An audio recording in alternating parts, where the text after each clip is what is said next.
Hey class, today we're going to cover the last section in your notes for the integumentary system, and we're going to discuss homeostatic imbalances.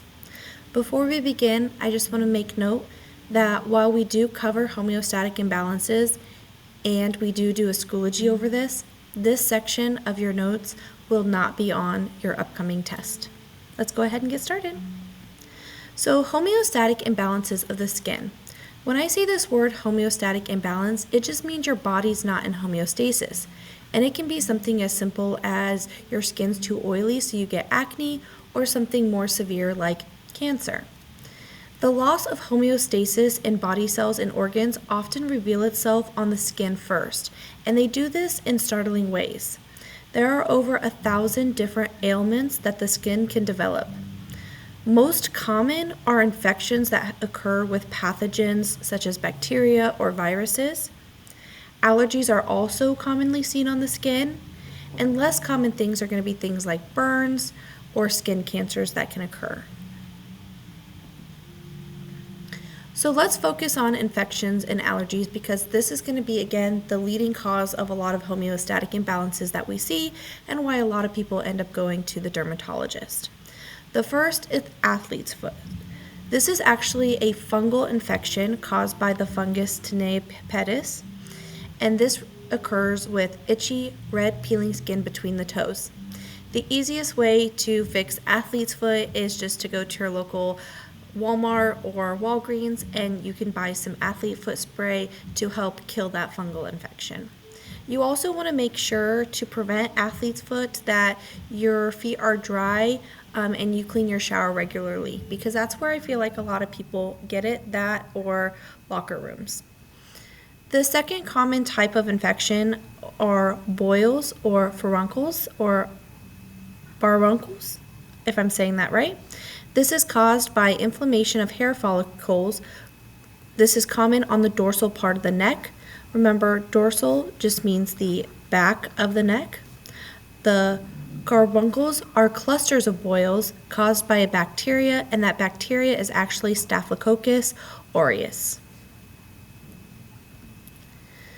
Another type of infection is cold sores. We sometimes call these fever blisters. This is actually caused by the human herpes virus 1. With cold sores, you're going to often see blisters that itch and sting, and these can actually remain dormant until they're activated by emotional upset, fever, or UV radiation. And all that means is that you can actually have contracted the human herpes virus 1, and cold sores won't occur until there's some kind of stress factor that causes them to come. And then these usually occur around the lips, nose, or mouth. A type of allergy is contact dermatitis. This is caused by exposures to chemicals. Examples would be like poison ivy, and these things provoke allergic responses in your skin. So oftentimes on your skin, you're going to see that it is itchy, it has a redness to it, and sometimes there can be swelling. If the contact dermatitis gets too severe, it can progress into blistering as well. Other infections is impetigo. This is actually caused by a bacteria, and it's often seen in elementary school children. The bacteria is typically Staphylococcus or Streptococcus, and that's exactly what it seems, strep. That it belongs to the same family as if you were to get strep in your throat. Often we see these, like I said, in elementary school children, and the way that we identify it is typically we're going to see pink fluid-filled raised lesions around the mouth or nose, and this can eventually develop into a yellow crust and eventually rupture. The next one is psoriasis. If you ever hear the word psoriasis, we're talking about red epidermal lesions that cover dry silvery scales, and these are going to itch, burn, crack, and they can even sometimes bleed. Psoriasis is often triggered by trauma, infection, hormonal changes, or stress. So let's look at what some of these actually look like on the skin. Of course, these are more severe issues. Sometimes a lot of these infections or skin allergies are not going to appear this severe. I would always recommend you going to see a dermatologist in order to identify any issues you are having with your skin. Picture A shows cold sores around the mouth. So this one, they appear to have tons of cold sores. You can just have one in one area. It does not have to be this severe. Impetigo right here around the nose. And then psoriasis, here we have some psoriasis of the skin, which can get very dry. People try to put lotion on it to help with it, and it does eventually crack. Now let's move on to the more severe things that don't occur as often as things like infections or allergens. And that first one we mentioned was burns. Burn is classified as tissue damage and cell death caused by either heat, electricity, UV radiation, or chemicals. And essentially, when you have all of these things happen, it causes the proteins within your skin to denature or break down and can lead to cell death. There are a lot of associated dangers with burns, and the first associated danger is dehydration or an electrolyte imbalance. Electrolytes are really important for you to undergo several different types of processes in your body, so you want to make sure those are in correct balance, and you don't want to get dehydrated because water is one of our 5 necessary needs in order to live. The second associated danger with burns is circulatory shock. And what that means is that you are having inadequate circulation of blood flow. And this causes a low blood volume, which prevents other cells in your body from getting the appropriate need of nutrients or oxygen throughout the body.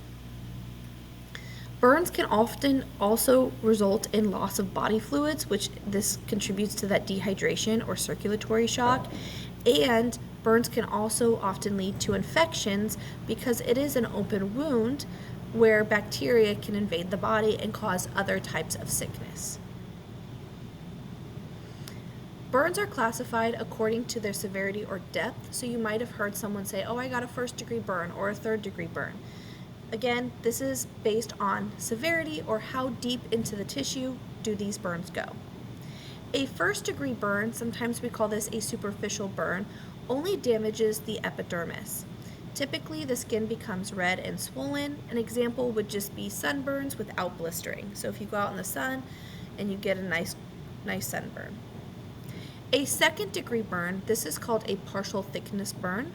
This is where your epidermis and then the superficial part of your dermis is damaged. When I say superficial part, I mean that top layer of your dermis. Typically, you're going to see the skin get red, painful, and blistered a little bit. And regrowth of the epithelial can occur. Typically, no scars are taken as long as you've taken care of that burn and you prevented it from getting any kind of infection. A 3rd-degree burn is called a full thickness burn. This is where it destroys your epidermis and the dermis, not just the top layer and the dermis. It's going to burn the areas where there's pain receptors, and so often this type of burn destroys those nerve endings, and so when people touch these burned areas, they're painless. 3rd-degree burns can sometimes require skin grafts, as regeneration is not at all possible. These burned areas look blanched or have a gray-white color, or they can be black, and blisters are typically present. A 4th-degree burn is a full thickness burn with deep tissue, so that means you're going past the skin. You're destroying your epidermis and your dermis as well as other body organs below it. This is where you are hurting your bone, muscles, and tendons that appear underneath your skin. Your skin is going to appear dry and leathery. It requires surgery and grafting, and sometimes it could also lead to an amputation. So here we have examples of burns. So the first one is just an example of a 1st-degree burn. The second one would be an example of a 2nd-degree burn, and then we get down into our 3rd and 4th-degree burn down below. The last thing that we're going to talk about is skin cancer. This is actually the most common form of cancer in humans. About 1 in 5 cancers end up being skin cancer.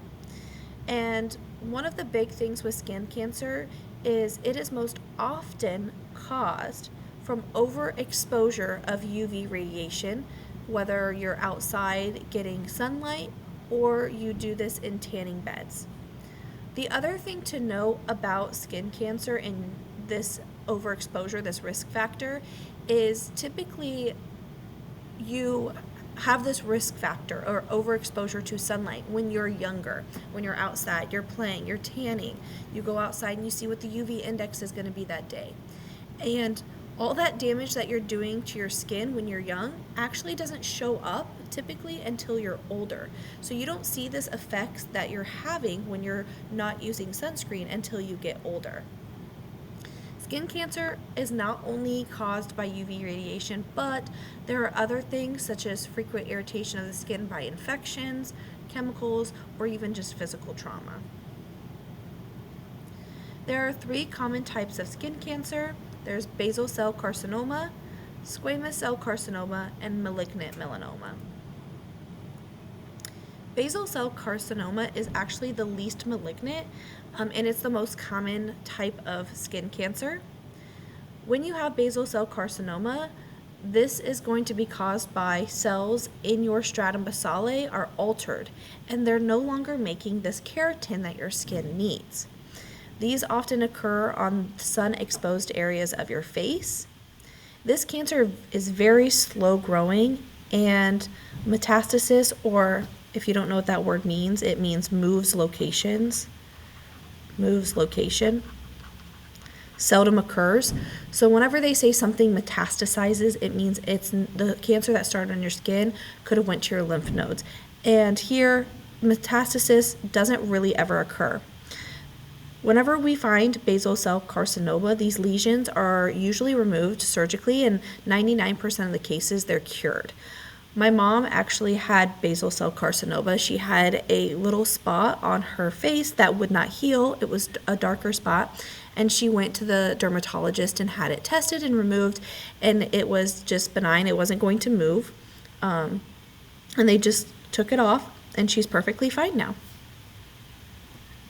So here's an example of basal cell carcinoma. Again, she had a spot on her face that just didn't really heal. The next type is squamous cell carcinoma. This is believed to be induced by UV exposure when you're out in the sunlight or tanning beds. This is called squamous cell carcinoma. It rises from the stratum spinosum. This is most common in your scalp, ears, back of hands, lower lip. However, it can occur anywhere in the skin. Those are just the common areas that they occur. Early removal allows for a good chance of a cure. So again, this one isn't as bad. My grandpa, believe it or not, had this squamous cell carcinoma on his ear. And last but not least, the most deadly of them is malignant melanoma. This is, again, the most deadly of skin cancer, but it only accounts for about 5% of skin cancers that we see. So there is a lower chance to get it, but it's a more severe risk. Survival rate is about 50%. The earlier you can detect it, the better. The later that you detect it, the worse.